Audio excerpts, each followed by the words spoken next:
पाटावरती बैस बाबा, या पाटावरती बैस. आज भाऊबीजेचा सण आहे. सणानिमित्ताने तुम्हाला ओवाळून येत असते. ताई खरं सांगू का, मी तर ह्या देवाचे उपकार मानतो की याने मला पाठीला बहीण दिली नाही, की तुझी सारखी बहीण मला मिळाली. यदा कदाचित जर मला पाठीला बहीण राहिली असती तर तुझी माया माझ्यावरची कमी झाली असती. ऋणी आहे, आभारी आहे मी या खंडी रायाचा की याने मला पाठीला बहीण दिली नाही. ताई खरं सांगू का,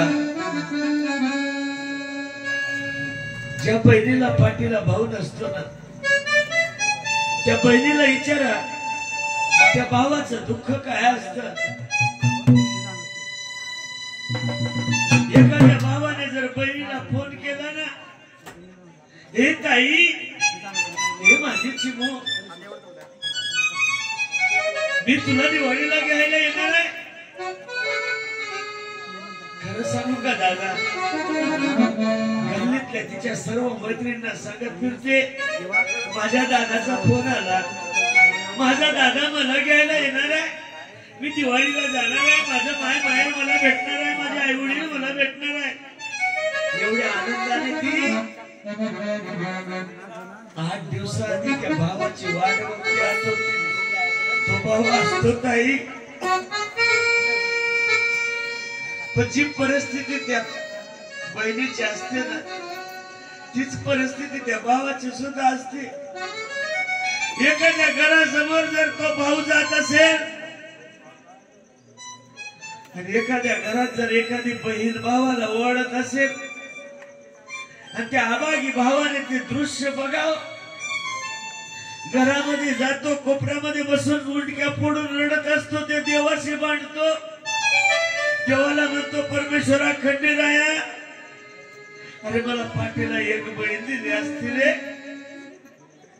आणि एका डोळ्याने फुटकी राहिली असती, पायाने लंगडी राहिली असती, आज भाऊबीजेच्या सणानिमित्ताने मी माझ्या ताईला घ्यायला गेलो असतो, माझी ताई माझ्या घरी आली असती. अरे कोणी त्याच्या बहिणीला 1000चं पातळ घेतलं असतं, पण मी माझ्या ताईला 500 रुपयाचं पातळ घेतलं असतं. अशा त्या देवाशी मांडत असतो ताई.